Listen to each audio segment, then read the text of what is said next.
In the early 1900s, the United States government established a fund for Native Americans whose families had suffered through the violation of federal treaties.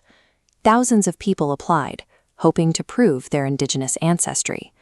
This process was managed by a special commissioner named Guion Miller. His task was to verify the tribal citizenship of every applicant before distributing a $1 million settlement to the Eastern Cherokee.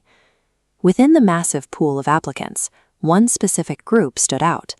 A single Appalachian family, the Sizemores, filed over 2,000 individual claims. These descendants all cited the same lineage. They claimed to come from a Cherokee chief known as Old Ned and a legendary ancestor called George All Sizemore.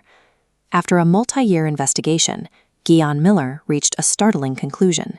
He rejected every single Sizemore application, ruling that the family were actually white pioneers.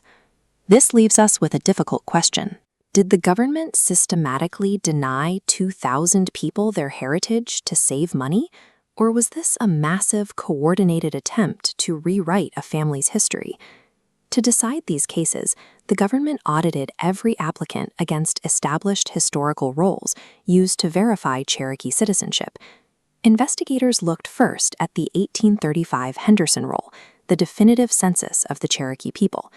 The Sizemore name does not appear on it. They then moved further back, checking colonial tax and census records from the 1700s. These frontier records consistently classified the Sizemore family as white. Legally and socially, the family had existed as European settlers for generations, creating a paper trail that directly contradicts their oral legends. The government investigation eventually focused on the two specific men at the center of the family's claim.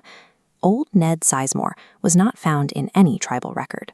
Instead, he appears in Revolutionary War records as an English-descended loyalist who was executed for supporting the British.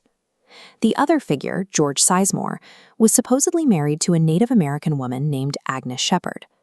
Modern DNA testing of Agnes's direct maternal line has since proven her origin was European.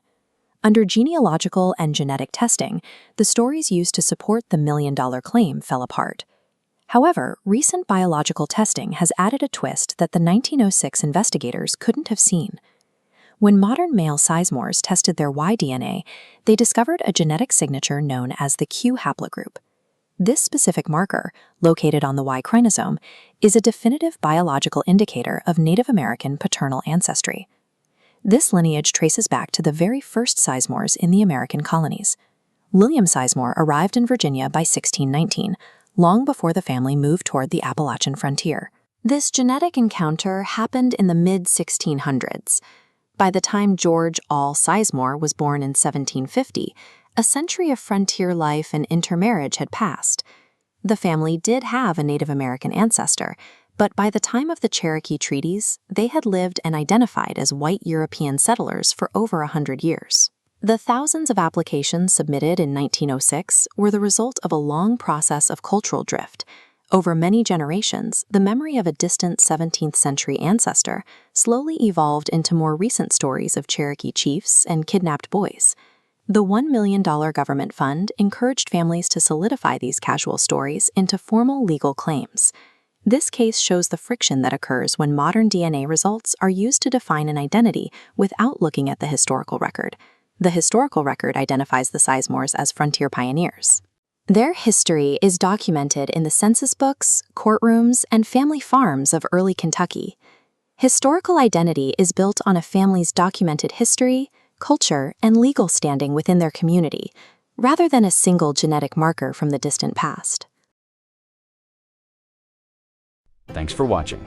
Please join us again next time for more history from the mountains. Don't forget to like and subscribe,